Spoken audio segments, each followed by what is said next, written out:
My uncle, you must have visited Dwarka. In that holy place are our friends and well-wishers, the descendants of Yadu, who are always wrapped in the service of Lord Krishna. You might have seen them or heard about them. Are they all living happily in their abodes? Om Ajnana Timirandasya Jnananjana Shalakaya Chakshurunmalitam Yena Tasmai Sri Guruve Namaha Shri Chaitanya Manobhishtam Stapitam Yena Bhutale Swayam Rupa Kadamayam Dadati Swapadantikam Vancha Kalpatarubhyascha Kripa Sindhubhyevacha Patitanam Pavanebhyo Vaishnavebhyo Namo Namaha Sri Krishna Chaitanya Prabhu Nityananda Shri Advaita Gadadhara Shivasadi Gaura Bhakta Vrinda Hare Krishna Krishna Krishna Hare Hare Hare Rama Rama Rama Hare Hare. Once again, Hare Krishna everyone. Thank you so much for joining on a weekend.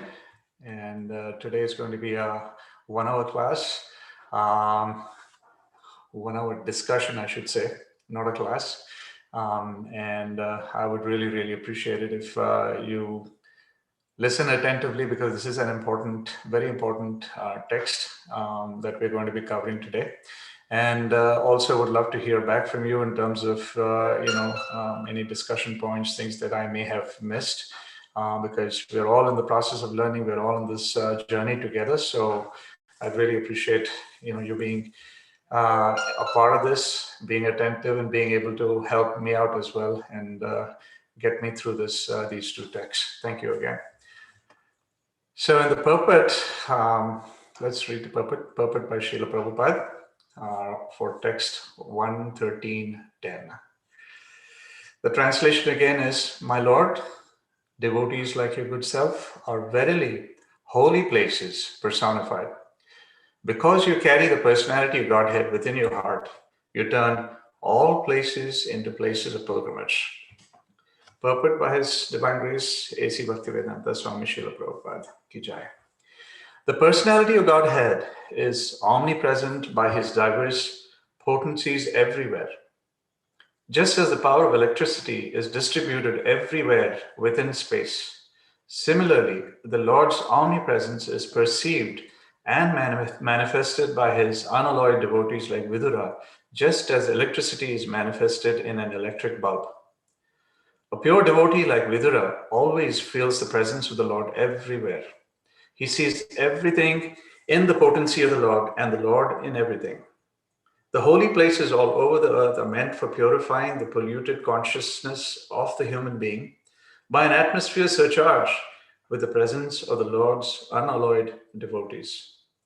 If anyone visits a holy place, he must search out the pure devotees residing in such holy places, take lessons from them, try to apply such instructions in practical life, and thus gradually prepare oneself for the ultimate salvation, going back to Godhead. To go to some holy place of pilgrimage does not mean only to take a bath in the Ganges or Yamuna, or to visit the temples situated in those places. One should also find the representatives of Vidhira who have no desire in life save and except to serve the personality of Godhead. The personality of Godhead is always with such pure devotees because of their unalloyed service, which is without any tinge of fruitive action or utopian speculation. They are in the actual service of the Lord, specifically by the process of hearing and chanting.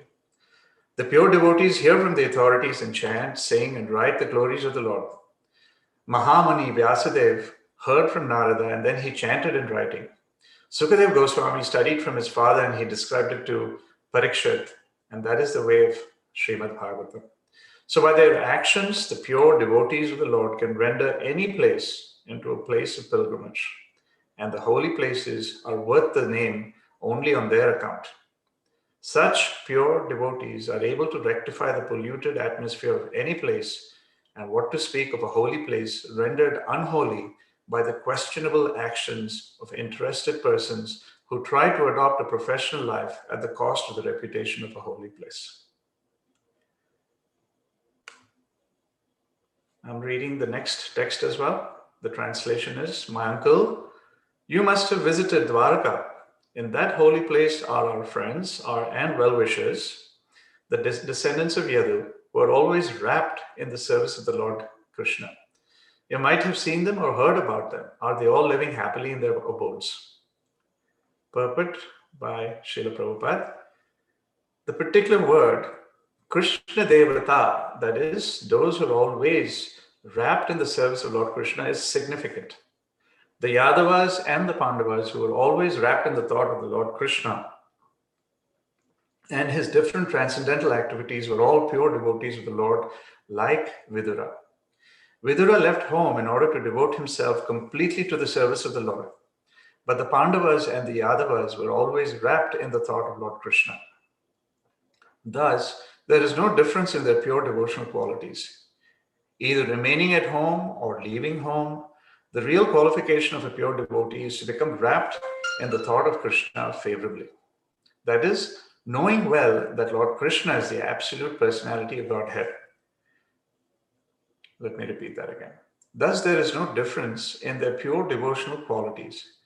Either remaining at home or leaving home, the real qualification of a pure devotee is to become wrapped in the thought of Krishna favorably. That is, knowing well that Lord Krishna is the absolute personality of Godhead.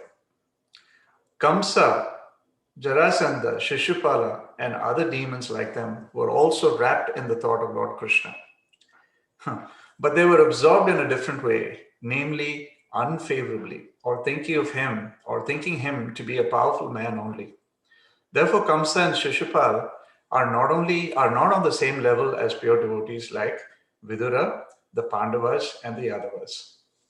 Maharaj Yudhishthira was also always wrapped in the thought of Lord Krishna and his associates in Dwaraka. Otherwise, he could not have asked all about them from Vidura. Maharaj Yudhishthira was therefore on the same level of devotion as Vidura, although engaged in the state affairs of the kingdom of the world. Very important text. Right? So it talks so much about who a devotee is and why a devotee is so important, why the association of the devotee is so important for everybody, for mankind in general. So just to give you a quick recap. So Vidura is back from pilgrimage while the battle of Kurukshetra is taking place, right, or has taken place. Now Maharaj Yudhishthira is the emperor of the world, and Vidura in the meanwhile had, on his pilgrimage, had not only gone to many holy places, but he had also met with very exalted personalities as well, including Maitreya in Haridwar. So there's a beautiful exchange that happens between Vidura and Maitreya. Vidura is very humbly presenting questions and inquiries from Maitreya to understand more about Lord Krishna, the whole act of creation, his, the manifestation of this entire material world, and also about how one can achieve perfection in this life, in spite of being immersed and being surrounded by the material modes. So Maitreya in return or in response provides wonderful explanations, and he walks Vidura very systematically through the entire creation, including the birth of Brahma, and how Brahma is then through his different bodily parts is allowed to create and go forward with the process of creation of everything that we see, we hear about, and things that we don't see in the higher planets as well within this material realm. Now, if you look at the other side as to why Vidura went on pilgrimage, we all know he was insulted by Duryodhana. And the simple reason why Duryodhana meant to insult Vidura was the fact that Vidura was a very just man. And after all, he, in his previous life, as Maitreya describes, Vidura was Dharmaraj himself. He was Yamaraj in his previous life. And he had, given or made a decision to punish one of the brahmanas who cursed him. And with that, everything, he was cursed to become the son of a maidservant, come to this material world, and so on. But, having gone through that, Duryodhana's whole purpose was that if anyone was in favor of the Pandavas, he despised the Pandavas so much that he just couldn't stand it. It didn't have to be Vidhira himself. It could have been anybody for that matter. Anyone who came in the way and or stood up and said, Arjuna is great, or Yudhishthira is right, or Bhima is really strong. This would really irritate Duryodhana to a point that he would abuse them, right? He would say things to hurt them, prick them, and that was Duryodhana's style. In fact, even during the war, you will notice during Mahabharata, and it's recounted in the Mahabharata as well, his way of getting back at people is by pricking them, prodding them, by addressing them in a way that they get agitated. He even does that to even Bhishma Dev, for that matter, and says, "See, you're supposed to be this, valiant warrior, someone who cannot even be conquered or cannot be vanquished. But you're here. You're actually taking care. You're favoring your other grandchildren, which is not right." So that kind of puts Bhishma Dev also on the back foot. And imagine Bhishma Dev of all people. So this is the characteristic of Duryodhana on the one hand. And so he, when he insulted Vidura repeatedly, Vidura finally said, "I've had enough. I'm going on pilgrimage. You do what you have to do. I've told you not to do this. You're bringing upon yourself complete devastation and destruction." And he walks out, right? And so he goes on pilgrimage. Now, on his return, Vidura is greeted so favorably and so nicely and so warmly by Maharaj Yudhishthira and everybody else in Hastinapur. And Maharaj Yudhishthira is now the emperor of the world. And now that brings us to this text where Maharaj Yudhishthira is glorifying Vidura as a true devotee of the Lord. All right. So let's expand a little more in terms of who a devotee is. We heard so beautifully from Mataji yesterday in terms of who a devotee is, what the qualities are. So we'll expand a little more today to understand a little better with some more examples. I mean, there are numerous examples. Obviously, we could go on for days describing the beautiful qualities of a devotee. But there are certain important ones also, where, for instance, Lord Kapila Dev in the third canto talks about, in his teachings, talks about the qualities, the beautiful qualities of a devotee. There are some very, very critical qualities, like he says, titikshava, karnika, sarva, so he says, suharta sarva dehinam. So titikshava is basically being tolerant, and karnika is being merciful. Suharta is being friendly, and sarva dehinam is to all living entities, right? So he says, and I'm going to read, portions of that purport, translation of the purport. So the translation is, he is tolerant. So he's talking, here specifically of the pure devotee. And again, the term devotee is really meant to be a pure devotee, right? It's we use it interchangeably, we use it loosely in our world, in our lifetimes now. But in those days when a devotee was addressed as a devotee, it meant that the individual was a pure devotee. So in the translation, he says he is tolerant, merciful, friendly to all living entities. He has no enemies. He is peaceful. He abides by the scriptures, and all his characteristics are sublime. So Srila Prabhupada says in his purport, and I'll just read just an excerpt of that.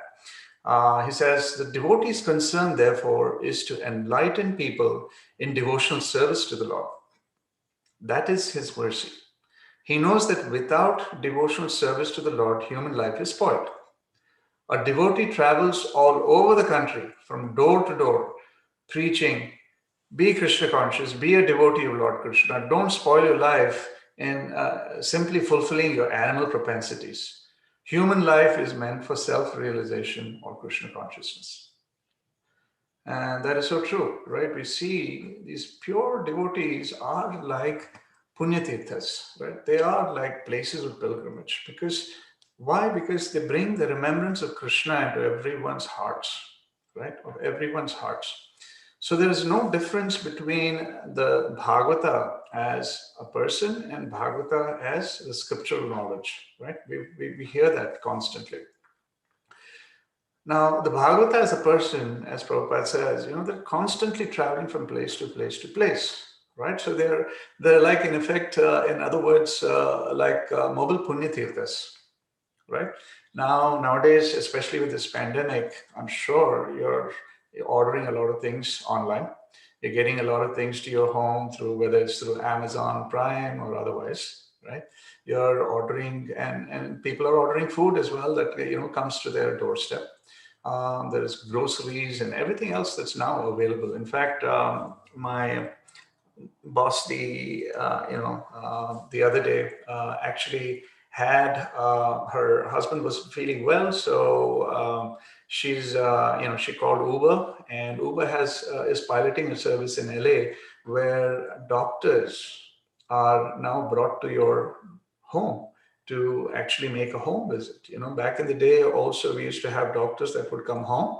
Similarly, now Uber's caught on to that and is piloting it in different parts of the country where they are actually, brokering or partnering with doctors in the area and providing services to people who need them. Right. So now you have mobile, doctor services as well, medical services available as well.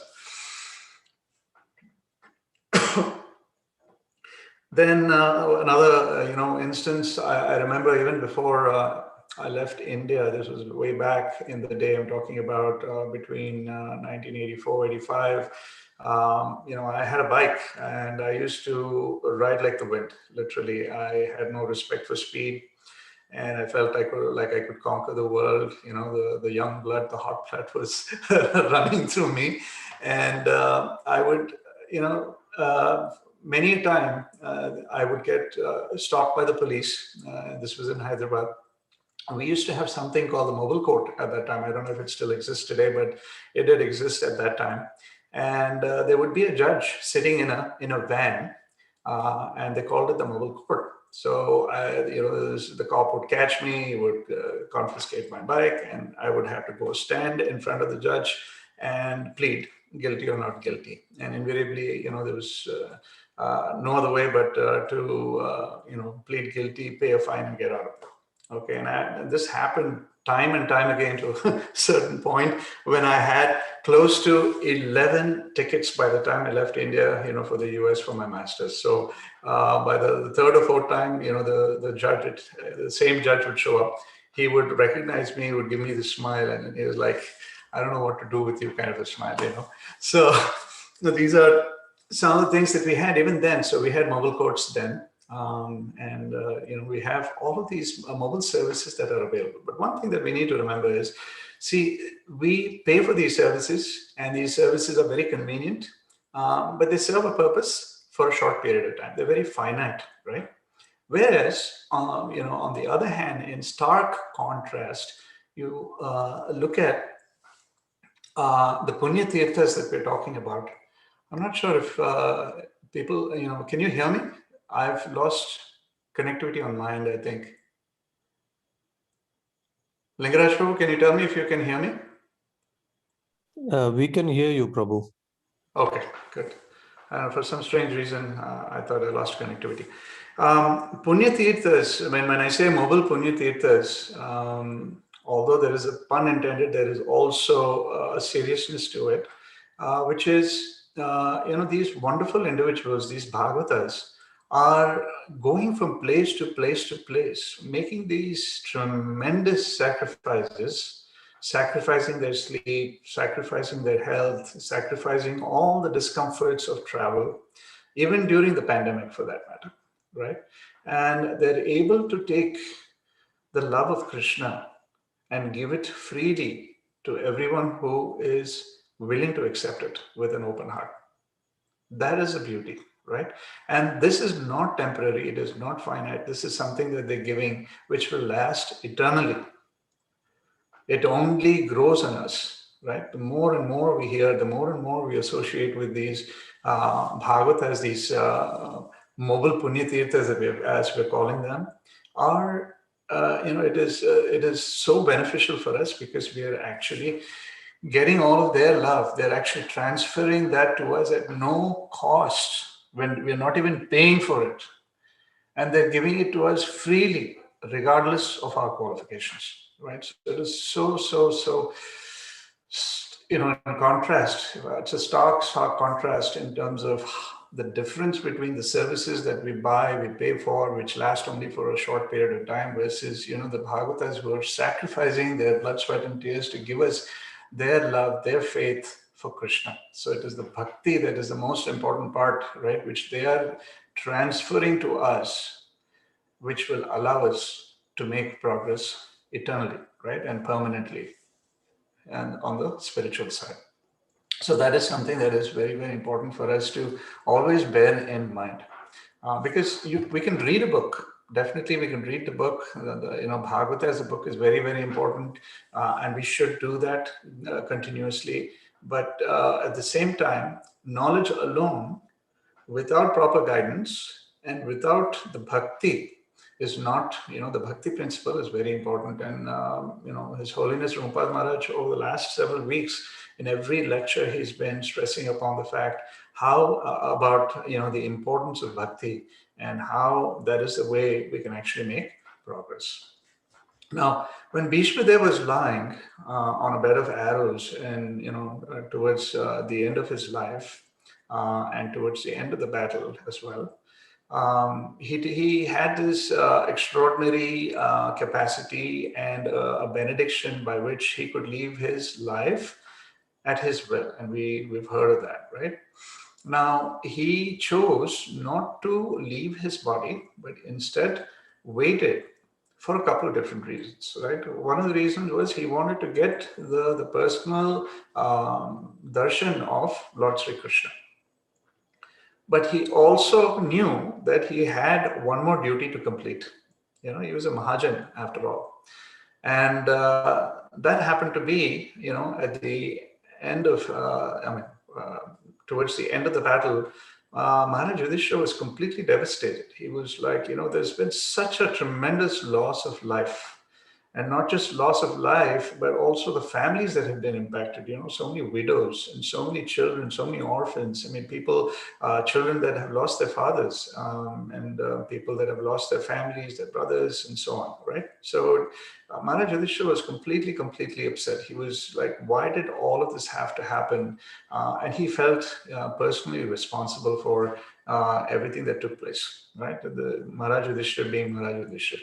Right? And no matter what people told him, he was not consoled. He was not convinced.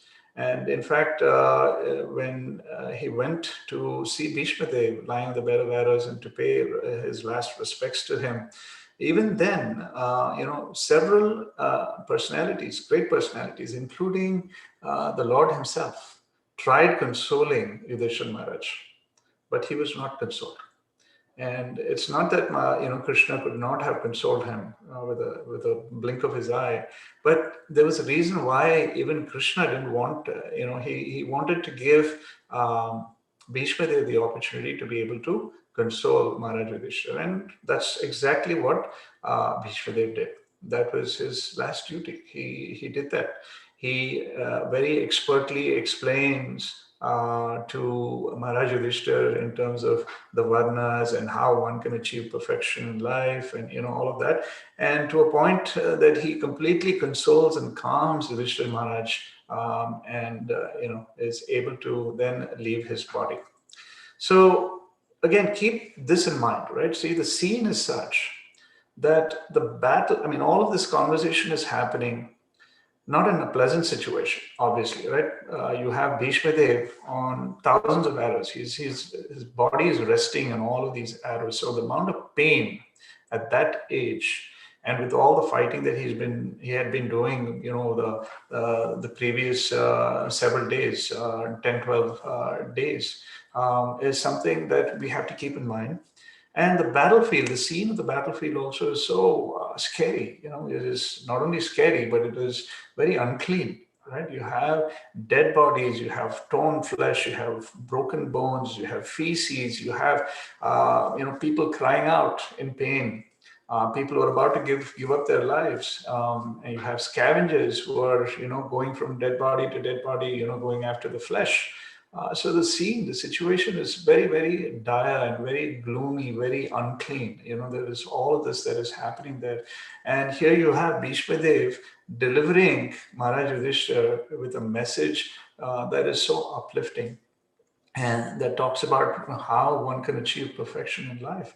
And so you can see this contrast there, which is, in spite of being in a place or an environment or an atmosphere which is so unclean, a personality like Bhishma Dev is like a place of pilgrimage. So you'll be able to convert that for Maharaj Yudhishthira and the people who are present around him in a way that, even such an unclean place turns out to be a place of pilgrimage. Right. So that's a very powerful thing. That's what Prabhupada is saying in his purport as well, that yes, you do have these places of interest, these places of pilgrimage, but these places of pilgrimage wouldn't have been places of pilgrimage if these great personalities were either not living there or having visited them and, or passing through them, to make it so special for all of us, right? So it is very important for us to be able to get into that mode. Now, moving on to, what Lord Kapila Dev's teachings, he talks about how a person is karunika, or he's very compassionate or merciful, right? He's not thinking about his own situation. He is not thinking about his own liberation. That's the quality of a devotee. So he's always thinking about how to save others from the, this repeated cycle of birth and death, right? And how can he, how do we get these folks, this, the majority, or the general populace, out of this material world, this dukhalaya, right? In this place of misery. So one of the instances that comes to mind is, Lord Chaitanya had these fantastic gatherings with his close associates, where they would do kirtan, and that kirtan would go to such levels of ecstasy that they would even forget about eating, they would forget about hunger, time, everything else, and it would go on through the night, through the next day, and it would continue on, for the next day as well. So we hear about this, and in one such occasion, Vasudeva Datta was also in the attendance, and Lord Chaitanya was so pleased with him. He said, you ask me for any benediction, I will give it to you. What is it that what's on your mind? You tell me. And Vasudeva Datta was like, Lord, all I want, and he said this from the bottom of his heart, and the way he said it and what he said is so important, because he asked that Lord Chaitanya give complete salvation to all the living entities in this universe. All the living entities in this universe. And he said, not just that, please let me take on, their karma myself. This is Vasudeva Datta telling Lord Chaitanya. So Lord Chaitanya was completely moved. He was completely moved by, what Vasudeva, the extent to which Vasudeva Datta was being compassionate, being so merciful, not thinking about himself. He was willing to take on not just his own karma, but the karma of the entire universe. In other words, all the living entities onto himself. So Chaitanya Mahaprabhu was so pleased. He not only said, yes, I will give you that benediction, but in addition to that, I am a prisoner in your heart. You can take me to any marketplace and sell me for any price. This is the love that Mahaprabhu had for Vasudeva Datta, because Vasudeva Datta was such a wonderful, exalted devotee of the Lord, right? Now, a pure devotee is also very friendly, as Kapila Dev says, and he's a Suhrta Sarvadehinam. He's very friendly to all living entities, regardless of who or what that living entity is. So there is this story of Shivananda Sen. Shivananda Sen was a very staunch and very wonderful devotee of Lord Chaitanya during his pastime. And he lived in Navadvip. He was, and Lord Chaitanya, as you know, at that time was in Puri. So there was a group of devotees that would go from Navadvip to see Lord Chaitanya and spend 3 months with Mahaprabhu in Puri. And in those days, obviously, there were no, motor cars, there were no Teslas, there were no, cars or other forms of transportation available, other than mostly through walking, right? So these devotees would have to make that journey all the way from Navadvip to Puri, and it would take them a month's time to make that journey, right? And so Shivanand Sen's responsibility or his service was to take care of these devotees, bring them safely all the way from Navadvip to Puri, and then take care of them in Puri as well. Now, what does taking care mean? Providing shelter for them, providing food for them, prasadam, on a daily basis. And like I said, it took people about a month's time just to make that journey from one side to the other. And then once they got there, they were there for about 3 months with Mahaprabhu, right? So you're talking about roughly 4 months, and then on the way back as well. So about 4 to 5 months is the amount of time. And you're not talking about one or two devotees, right, or disciples of Mahaprabhu. You're talking about over 200 devotees at a time. And so this was Shivanand Sen's, service, wonderful service, and he took it very seriously, and he did it beautifully as well. So on one such occasion, there was a dog, and you may have heard this pastime, but just to expand more on this, it's also there in Prabhupada's purports. But what Shivanand Sen was faced with a situation where there was a dog that also joined the party and was traveling with the party, with the devotees, and making this journey from Navadvip towards Puri. And in the course of time, Shivanand Sen became attached to the dog as well. In the sense, attachment from a sense of being given the opportunity to serve the dog, right? And he would make sure that the dog rested properly. They made sure that the dog was given proper, prasadam, and from time to time, and so on. So this went on for several days, and at one point in time, the dog actually disappeared, much to the shock and disappointment of Shivananda Sen. And now he was like, "Where did the dog go? Where did the dog go?" So he looked for the dog everywhere, and he had people looking for the dog as well, and nobody could find the dog. I mean, it was completely gone. It had just disappeared into thin air. So he was so unhappy. And he, again, like Maharaj Yudhishthir, he was taking personal responsibility for the loss of the dog, right? As to, why did this happen? Must have happened because I didn't take good care. I wasn't being careful enough. And, and he was actually extending this hospitality to everybody. And in addition to everybody, to the dog also. Like, who would give so much attention to a living entity, a dog especially, right? But in this case, Shivananda Sen was so careful and so lovingly taking care. It wasn't like a chore for him, but it was coming from his heart. It was a genuine service that he was taking care of everybody, including the dog. Okay, so fast forward, right? They finally make it to Puri at the end of the journey, or the 30-day journey, and they actually meet the Lord at Gambhira. And for those of you who have been there, it's a very, very special place. If you haven't been there, please go there. It is so important because Lord Chaitanya spent a lot of time there, and it was actually under the surface. It was a cave, very small cave, barely could fit one or two people in there. And the cave was also of very low ceiling height. And as you know, Chaitanya Mahaprabhu was tall and he had long limbs, but he was in such ecstasy just being there, so close to Lord Jagannath, that he was also taken care of by others as well, in the sense that he would he would have these moments of separation where he would want to run towards Vrindavan.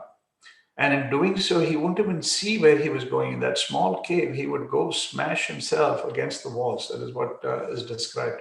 His love, his intense, feelings of separation were such that, he didn't even care as to what was happening around him. He just wanted to run towards Vrindavan. And so there had to be people to restrict him and take care of him and, calm him down and keep him there. Now, this is where, this is Gambhira, right? And this is where the whole party with Shivanand Sen made it there. And when he approached the Lord, he was so shocked because he saw the dog was actually sitting next to the Lord himself. The dog that had gone missing had suddenly appeared, and it was sitting right next to the Lord. So through association with Shivanand Sen, even the dog achieved liberation, right? Or salvation. And that's the power of a pure devotee. Just think about it. Now, the other important quality is tolerance, right? So titikshava. Titikshava is being very tolerant. And we hear several wonderful stories. And one of them has to do with Haridas Thakur, who was caned in 22 marketplaces by the local authority, the Chandkazi, I believe, who had him caned because he was chanting the holy name. And being under a Muslim rule, it was very, very, very difficult and very different for the non-Muslims, right? They were treated as infidels, and there was a lot of atrocities that were performed, that were exercised against them.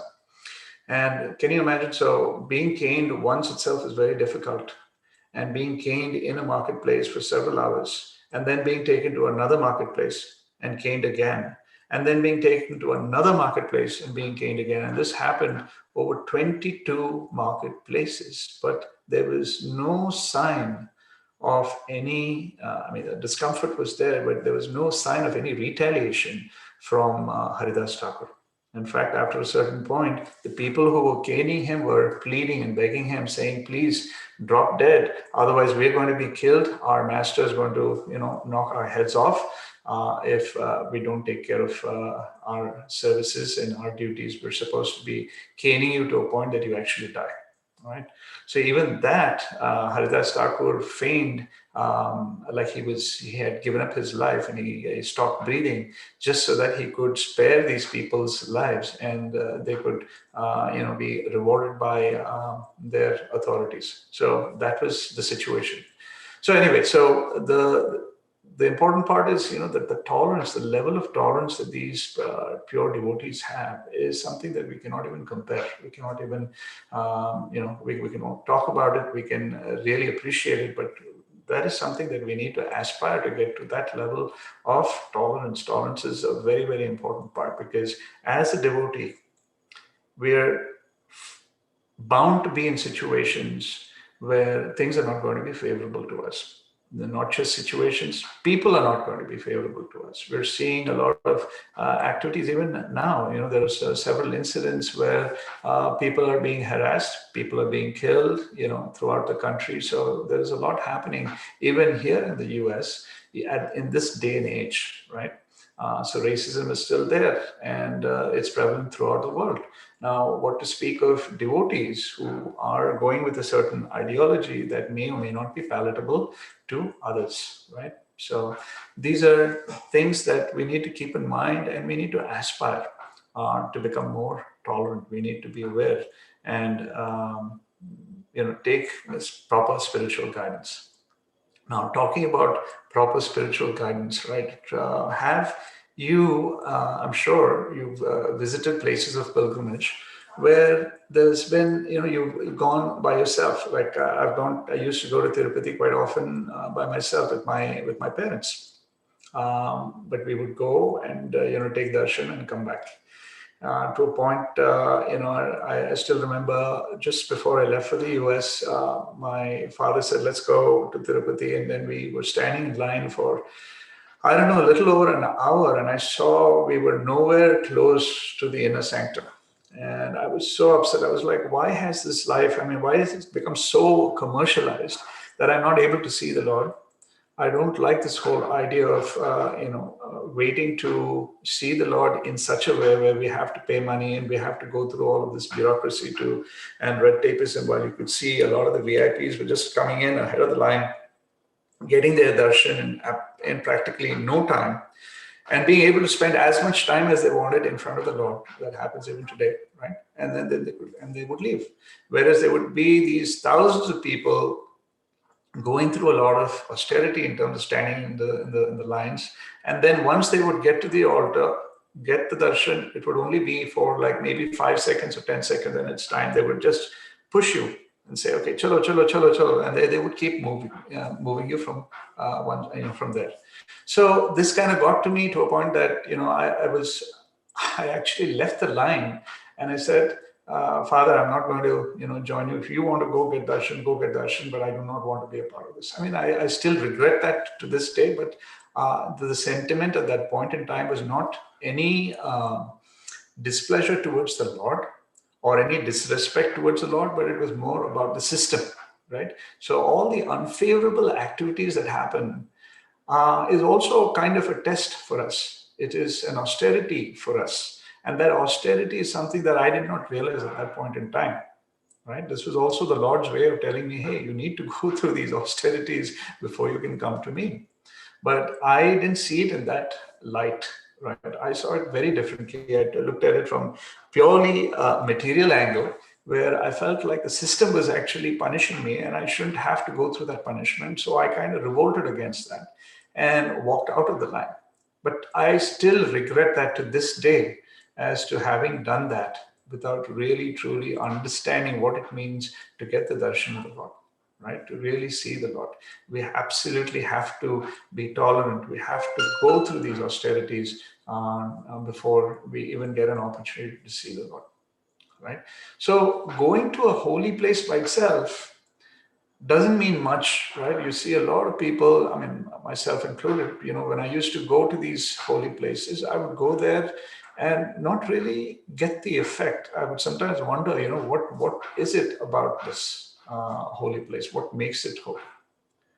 It is truly, as Prabhupada says, it is truly the exalted personalities that inhabit or visit these places that make these places holy. So when we go to these places also, we should be entering into that mood of these exalted devotees, or at least try to, right? We cannot do this artificially. We cannot do this superficially. And most importantly, we cannot do it all by ourselves. And that is the reason why it is so important for us to go in the association of a devotee who is in that mood already. Going with your spiritual master makes all the difference. And that was the first thing that hit me when I went with my spiritual master. My first yatra that I was a part of with him was the Mayapur yatra, and it just opened up a whole new perspective. And for those of you who haven't been on a yatra, I would highly, highly, highly recommend.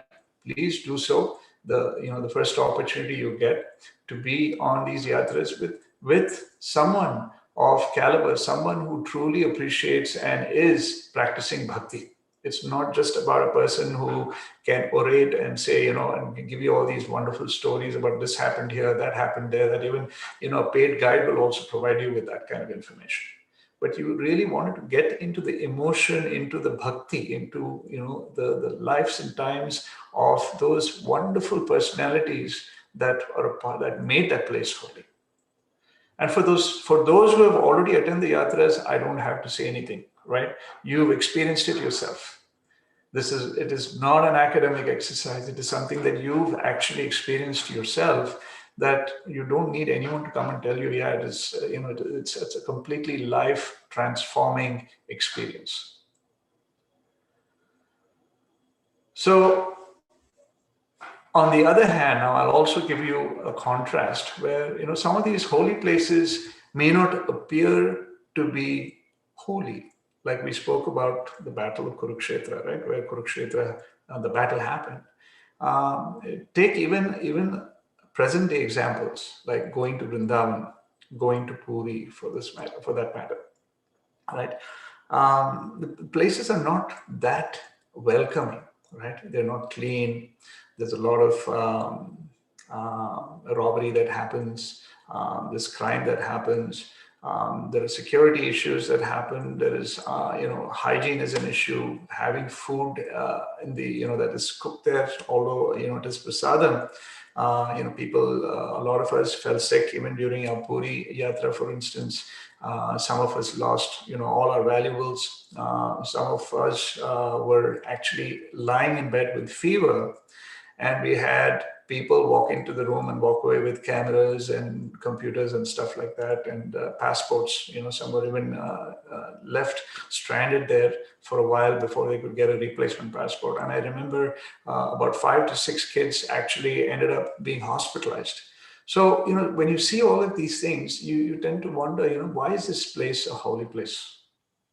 Right? And even in the past, there are, personalities who would be there. I mean, these are punya thirthas that we're talking about, very exalted, pure devotees. And they are also trying to consciously, make the holy place not look like a holy place. So Prabhupada also tells us that we have to really remove all of those layers to be able to actually be able to enter, and that's why the mood is so important. And then you have these personalities who also, although being exalted, preferred, or I shouldn't say preferred, but consciously try to keep the place from looking like a holy place. Gaur Kishore Das Babaji is one such example. He was such an elevated devotee of the Lord. He would chant 128 rounds every single day. Right? He would not have prasadam from anywhere too. He was very, very careful about what he ate and where he ate or took his prasadam. And his prasadam was what? Don't think it was anything exorbitant or anything that was very affluent.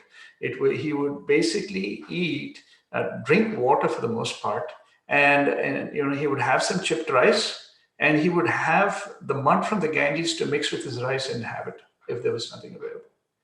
So he led a very, very austere life. And at one point in time, there were so many people who wanted to come and see this Babaji and get his darshan that he said, look, I don't want to have anything to do with this whole material world. And he would literally escape from them so that he could chant in peace and, render his services in peace. That even that wasn't working. So there was a time when he was actually going into these public lavatories, right? The public toilets. He would sit in there and do his chanting.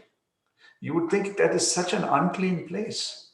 But to him, that was cleaner than being in the material world with everybody else, where you have, people under the influence of all the various modes of material nature, right? So he felt that even a toilet was cleaner. To us, it is disgusting, right? To be able to, we just want to go there, finish our business and get out. But for Babaji, he would actually do his chanting there. So people were so moved by that there were people, some of the affluent people in the community said, look, we will build you an ashram, we will build you a kutir so that you can chant peacefully in a much cleaner place. Why do you have to do this? He said, no, this is what I want to do because I feel this is a much cleaner place. The same Babaji would, sometimes show up wearing nice clothes, sitting in the veranda of a prostitute's house. And he'd be waving out to people as they're walking by, just so that people feel like, what is this, fake or fraud who pretends to be a devotee, but is actually a very materialistic person. So he would do this, so that he could actually disillusion people, that he was not a great devotee by any means.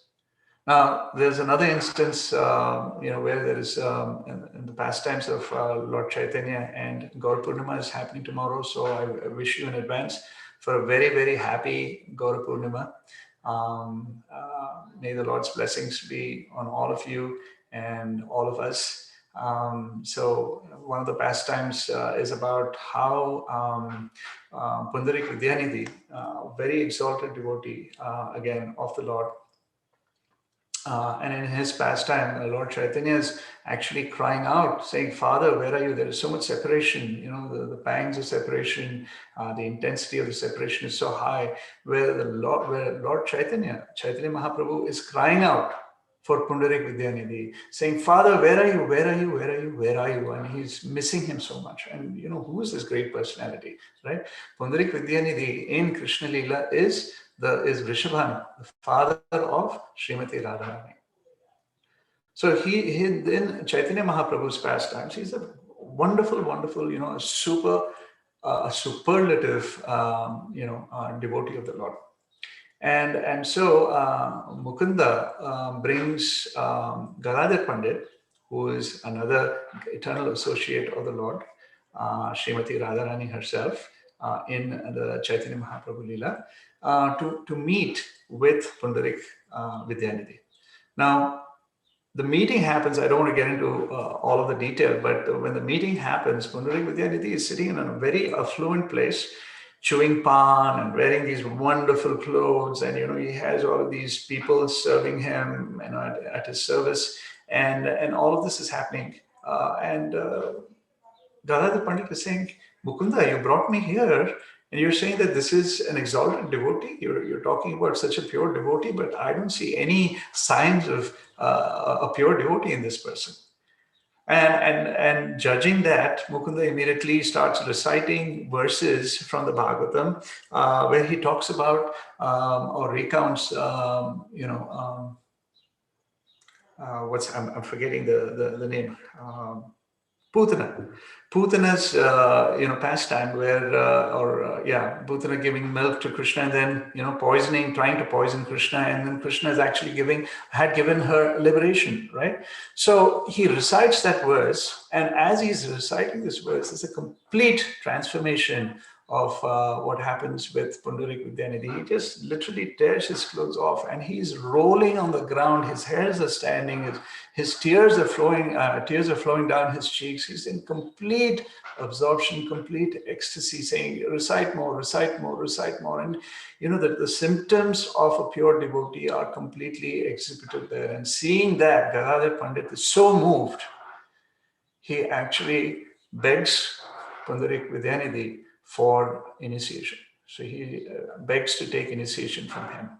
So which ended up happening, and Gadadhar Pandit became an initiate of Pundarik Vidyanidhi. And Pundarik Vidyanidhi was a disciple of Madhavendra Puri. And while Chaitanya Mahaprabhu, as you know, was the disciple of Ishvara Puri, right? So they were contemporaries. So these are some things that are very, very hard to understand, that pure devotees are places of pilgrimage, and these places of pilgrimage may not be as obvious to us with our eyes, because we're only relating to them based on our experiences in this material world. We're all looking for the Amazon-like experience, but these Amazon-like experiences are only, that they're very superficial. They only last for a certain amount of time. It really requires a lot of introspection. It requires a lot of spiritual guidance. It requires a lot of mercy, along with the austerities that we perform, to be able to really, truly get into the mood of really understanding these so-called places of pilgrimage. And that's why the association of devotees is so very important, because they are places of pilgrimage.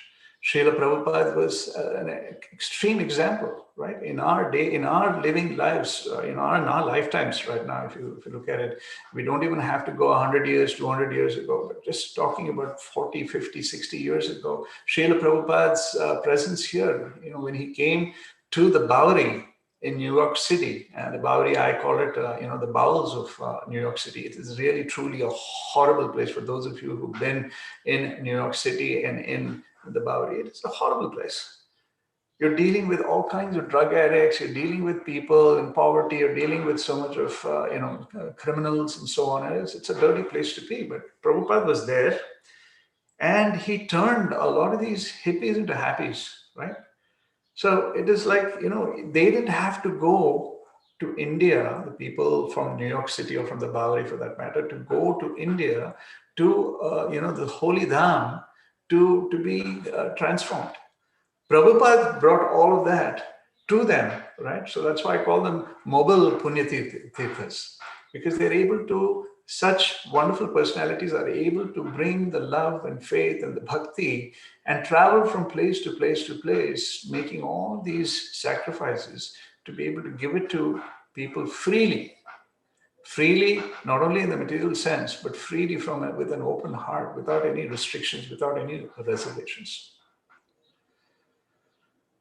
So bhakti flows from them, and once that bhakti flows from them and we are opening our hearts to receiving the bhakti, then it becomes easier for us to be attracted to Krishna, right? That attraction for Krishna is where we are. The false ego is so heavy on us, and it's covering us to a point that we are not able to see Krishna in his true glory. We're not able to appreciate his devotees with that feeling of complete absorption and appreciation. There is always a reservation. There's always some false ego. I can also do this, or no, that person has this fault and that fault. We're constantly trying to pull, bring that situation or the greatness of that personality down to a point where it becomes more of a mundane kind of a level. And we need to get past that, right? We need to get past that to a point where we can actually appreciate Krishna truly, and the devotees of Krishna truly. And how is that attraction going to happen? Only through bhakti. And that bhakti is to be received by us. Therefore, we need to have an open heart. And in Lord Narada's pastimes, we hear the verse, right? Shushushoshar tadhanasya vasudeva kataruchi shyan mahat sevaya vipra punyathita nishevanat. So being in the association, just by serving these pure devotees, see the beauty, just by serving these pure devotees, one can achieve that attraction. Vasudeva kataruchi, right? Syan mahat sevaya vipra. So just by serving these wonderful vipras, these wonderful devotees, one is actually gaining access to the punya tirthas. So therefore, these devotees are punya tirthas, and we should regard them as such, with all respect in our hearts, not just externally, but more so internally, from our heart. So I'd like to stop at that. I know we're at the top of the hour. I'd like to see if we may have time for a couple of questions. Please feel free to get into the discussion. We can have some short discussion.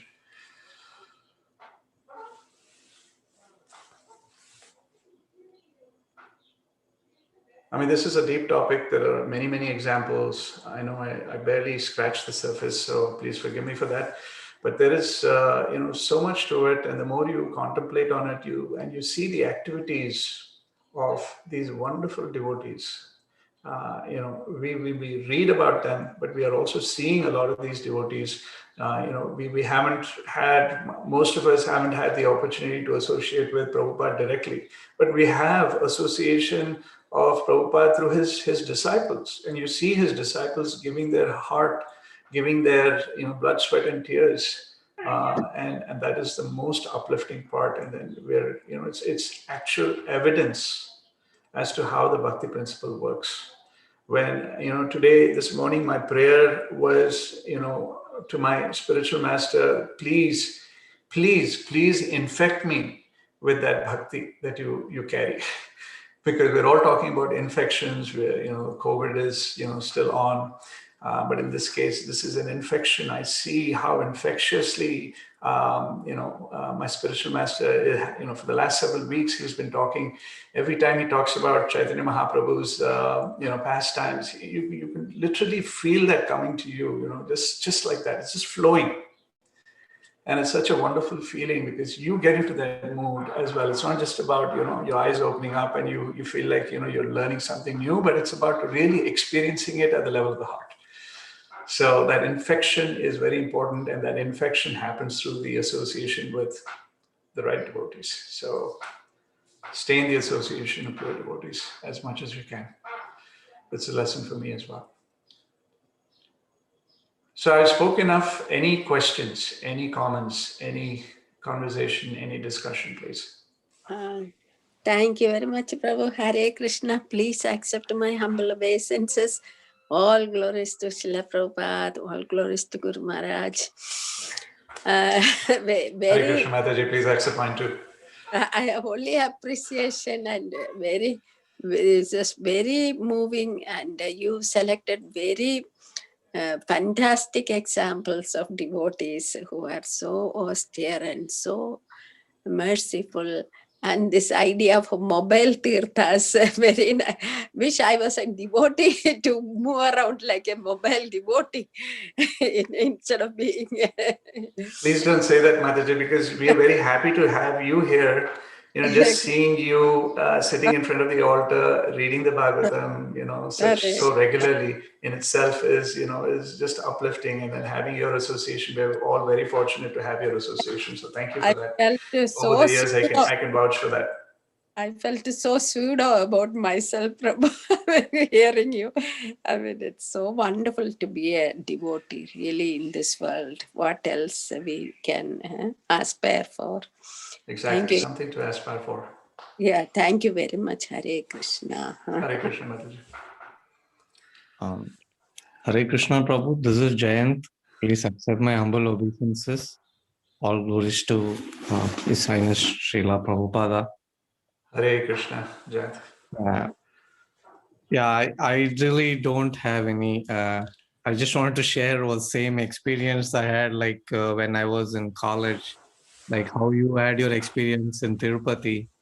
I had a long travel, and my first time visit to a dham in what I call North India, right, north of the southern states, and that was Puri temple. And I did not have the tolerance to appreciate that place, because to cut through so many lines of pandas and to get the final darshan.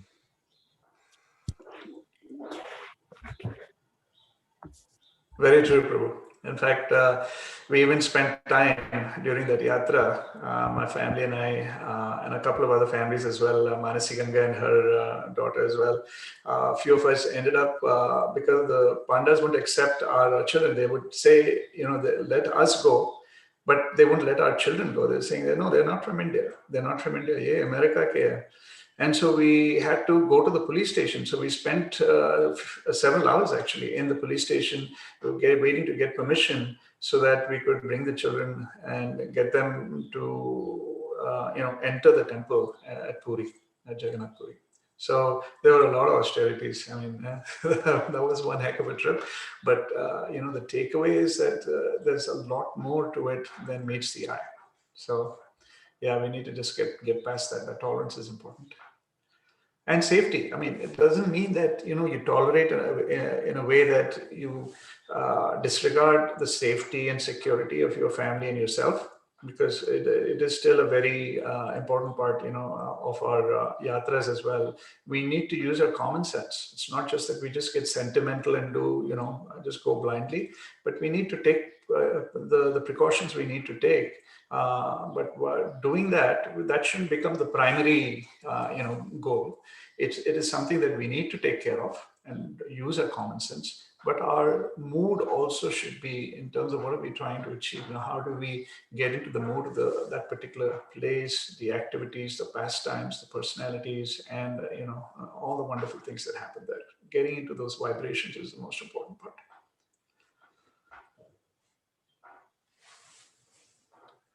Anything else?